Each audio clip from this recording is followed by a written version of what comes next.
And thank you, Dr. Wei, for inviting me. It's so nice to be here at this center where the kinds of work you're doing is very similar to the kinds of work that I have been doing for a long time, and yet very unusual in the general landscape of academic work, I think, at least as I see it. So it's really nice to feel at home here. So I'm going to talk about heat waves. And I'm going to talk about really two facets of heat waves. One, how vulnerable populations respond to the risk of heat waves. And so I'm not a total Debbie Downer. I'm going to talk about a second project, which is very much in the early stages, which is how we might be able to use biosensors to decrease risk and increase resilience. Okay, all right. So I'm going to start with a little quiz. How many people died in the 2003 European heat wave? I'm going to give you three options. Raise your hand if you think it's A, 250 to 300. Okay. B, 10,000 to 12,000. Or C, 50,000 to 70,000. So we have one person, thank you, who has the correct answer. It's C.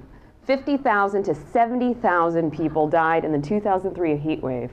This is something that most people have no idea, right? In the US, there wasn't a lot of press here. But in Europe, it caught a huge amount of attention, has engendered a lot of action, particularly in France, where the largest proportion of heat deaths occurred, and has really ignited the attention of disaster managers and planners, particularly in the US and Europe, as well as in countries around the world, who are very concerned that this might happen. This extremity of a heat wave might happen here and in other countries. So heat waves have been increasingly causing morbidity and mortality around the world. This photograph is from the 2003 Australian heat wave, which actually took place at the same time as wildfires and drought, and drove wildlife into the oceans for reprieve from the heat. This photograph here is from the Russian heat wave, which also was combined with wildfires just a few years ago, resulted in about 15,000 deaths. And to continue backward in time, this photograph is from the 1995 Chicago heat wave, which caused around 800 deaths. And 1993 Philadelphia heat wave, which caused around 115 deaths. Now, to bring it back to the present, last summer in DC was very hot. Does everybody remember that? It was the hottest summer on record. June was the hottest month ever recorded.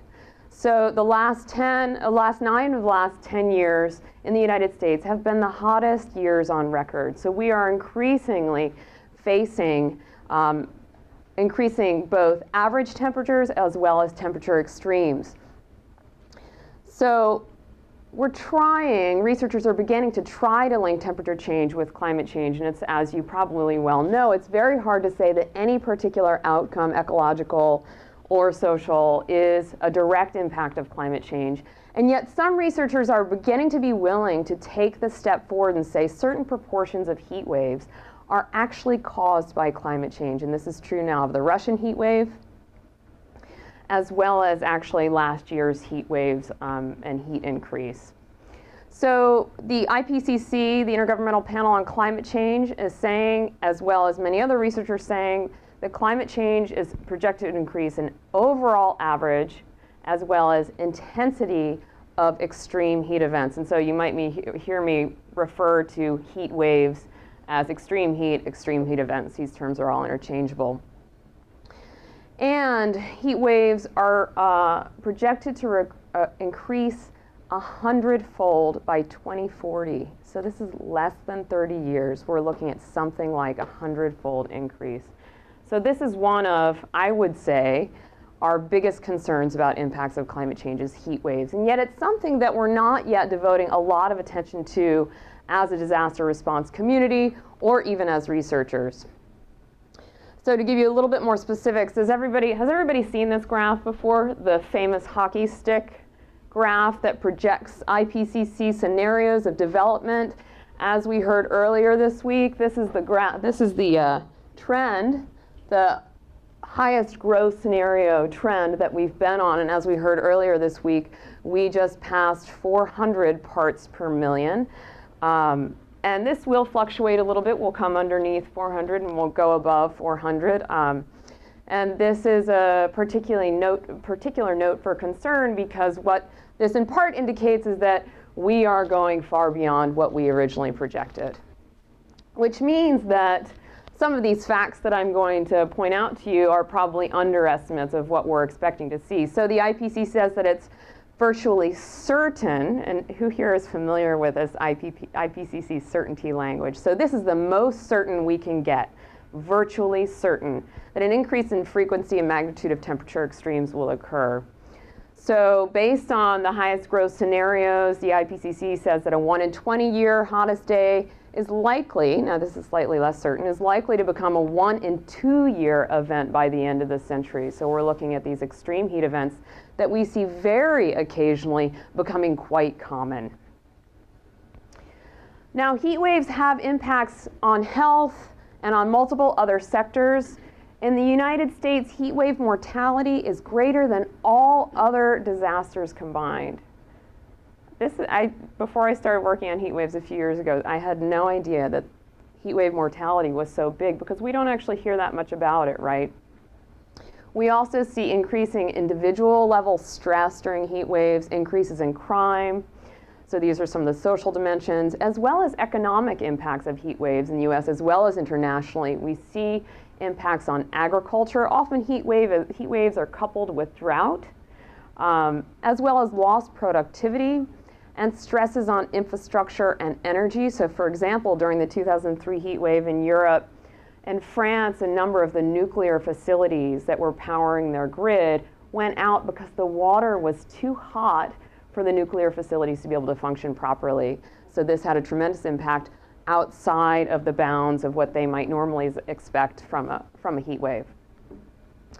Now, some of those, that first number I cited you, 50,000 to 70,000 on the 2003 heat waves, pretty soft, right? There's a 20,000 gap there of potential mortality. We're actually quite bad at measuring heat wave mortality. It's very hard to do, and I'm going to show you why in these next two slides, or I'm going to give you one example of why. So I'm just taking 2006 as an example to show you the two different ways that we calculate heat waves. So in the United States, heat wave mortality. In the United States, does this have a thingy on it? Oh, it does. So you'll see that this number is 253 as calculated by CDC.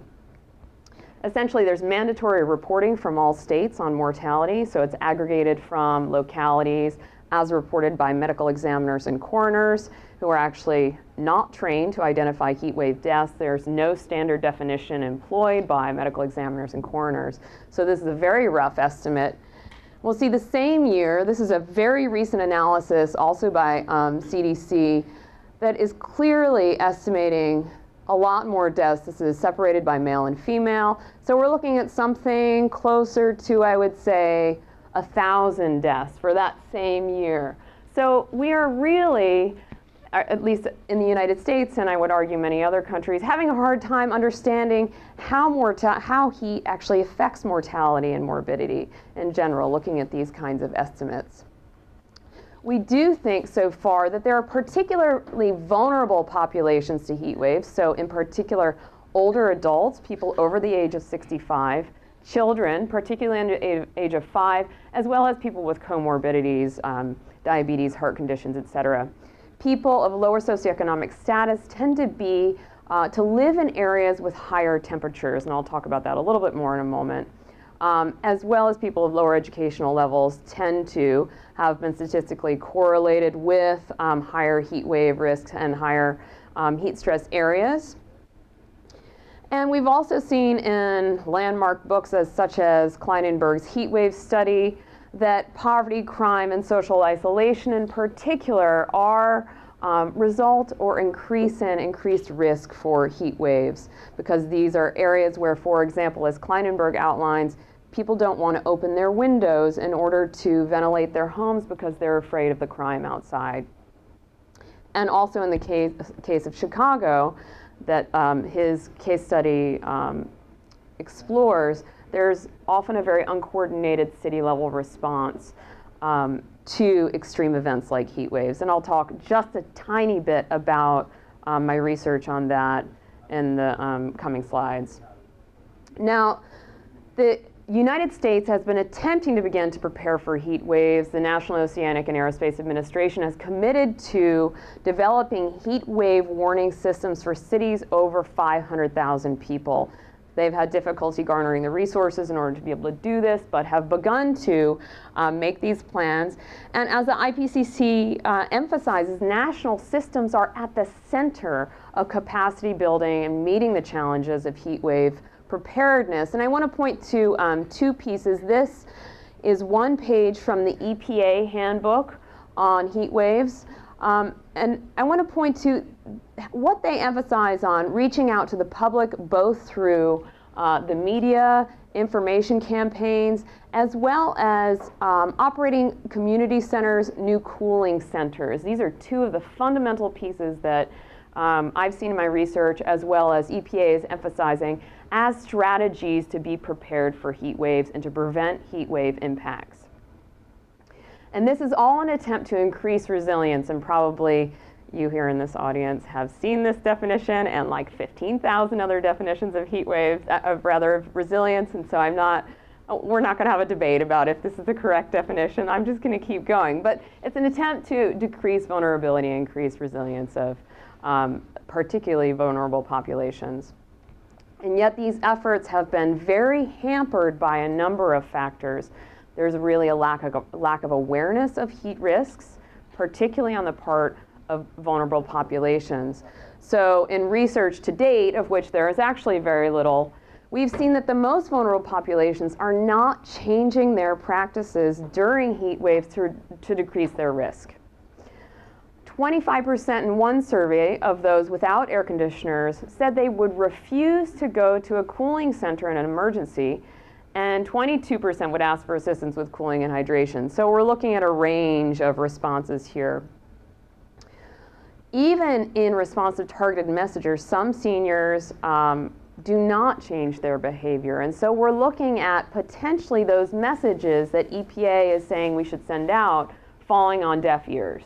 So what else should we be doing? Well, in particular, as I mentioned, people lower socioeconomic status living in high-density environments, such as those in the urban heat island areas, are a particular risk. And so we're really most concerned about heat waves in cities. Have any of you seen this diagram before?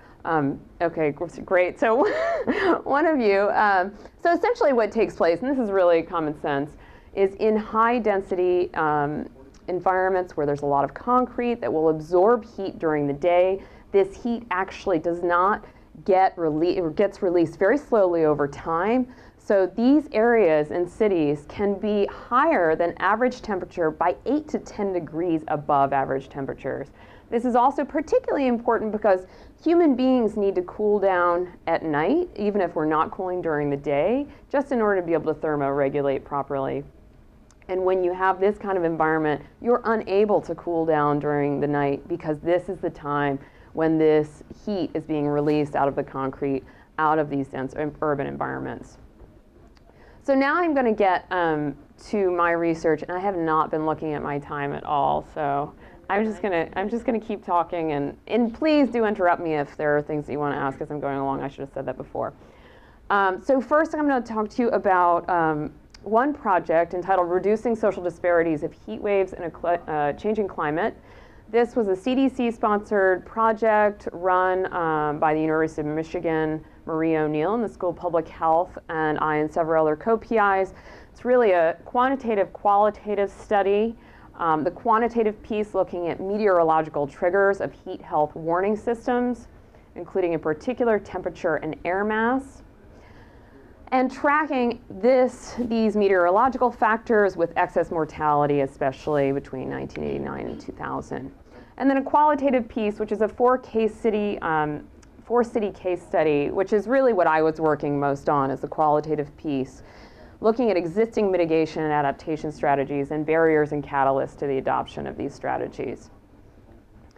So the research aims of that project were to really look at the translation of heat waves interventions in 4 cities, and the cities were New York, Philadelphia, Phoenix, and Detroit. So we had a lot of diversity geographically as well as demographically. And secondly, to identify facilitating and impeding factors to the translation of mitigation and interventions to address vulnerable populations in particular. So all the folks that we were looking at were those over 65 and living in these high-density urban environments. We did semi-structured interviews with community members in these areas, as well as with government and community members working on response measures across these cities. And we came up with a number of results, which I'm just going to brush across the surface of by showing you some specific quotes from community members in particular. So the number one thing that we found, I would say, is that people think that vulnerable people think they are not vulnerable. So this is an excerpt from an interview with one of our community residents, and the interviewer says, in general, how would you say hot weather affects you in your daily life? Not in any way, says the respondent. Not at all. Doesn't change your behavior in any way? No. So this is representative of many responses that we had where people simply felt like it was not something they were aware of. Even when they were, it was not something they would do something about. And so our results are reflecting other work that has been done as well. Even when people are aware, they're extremely concerned about, for example, using air conditioning or attempting to get to places that are cooling facilities because of economic constraints. So this community leader says, I think it's that the image of people who are affected by heat, it's like, you know, they're socially isolated, but they also, maybe they had air conditioning and they weren't using it because they didn't want to pay for it. And this is something we saw over and over again in our interviews of community residents where they were saying, you know what, I can't turn it on because I can't pay the bills. And this is even in cities where programs have been developed, collaborations between utilities and city governments, where the utilities have agreed to leave the energy going even in homes where they're overdue on their bills or otherwise they would be shut off. Residents are still not using their air conditioning. Even when people might want to go to a cooling center, a number of them had difficulty getting there. So one community resident says, if it's 80, I'm not going to go out because my car is down, so I kind of have to walk everywhere I'm going, or my daughter will have to come get me, and I don't want to bother her because she has kids that go to school. And so folks might say, well, I should go to a cooling center, but I don't have a way to get there. I don't want to go stand outside in the hot sun and wait for the bus. I'll just stay at home. So even if we provide these cooling centers, as EPA has recommended, and actually many cities are doing, there are obstacles to community residents actually getting to these places. So we're looking at inaccurate risk perception by vulnerable populations, economic barriers to air conditioning use, lack of transportation, other difficulties with cooling centers. So a number of people who we interviewed across these cities said, well, you know what? I don't want to go to the cooling center because there are homeless people there. There are preconceptions and stigmas of the attendance of these cooling centers that keep vulnerable people out. And there are also additionally misuse of fan programs. Fan programs are actually pretty common in some of these cities, so city governments are actually giving fans to residents who want them. It's like, you know, first 300 people that show up will give you a fan. Problematic though, because as I mentioned earlier, people not wanting to open their windows. If you don't open your window, you sit in a closed room, hot closed room with a fan on, you're actually creating a convection oven in your own home. So you think you're getting cool, but you're not. And so it can actually kind of increase risk in a way that's clearly incredibly problematic.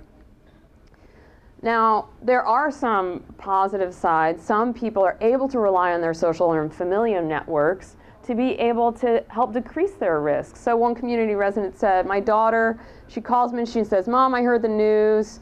Be on alert and see what's going on. And so she says, it gives these recommendations. Wear light clothing, don't walk. She always say, take your umbrella if you're going out in the sun. And I say, I have my umbrella. And so social networks and social capital are some of the factors that we rely on to increase resilience of these vulnerable populations. And city planners, and we actually did a lot of research around what city planners are doing in response and try to address these vulnerabilities are really trying to make a dent in these problems. And one of the ways in which they feel that they're able to have an effect is to increase involvement of the very populations who are vulnerable in their planning. So one government employee said, we try to change the culture where we capitalize on that experience rather than patronizing the population. And as you might imagine, because many of these populations are over 65, there can be this kind of talk down to, oh, these vulnerable people, and they need to learn how to, you know, et cetera, et cetera. And what they prefer to do is to work with older adults. And as this government employee says, we find it very helpful when they get involved, not when they're treated like frail people incapable of taking care of themselves. So there's an attempt to begin to figure out how to empower these populations.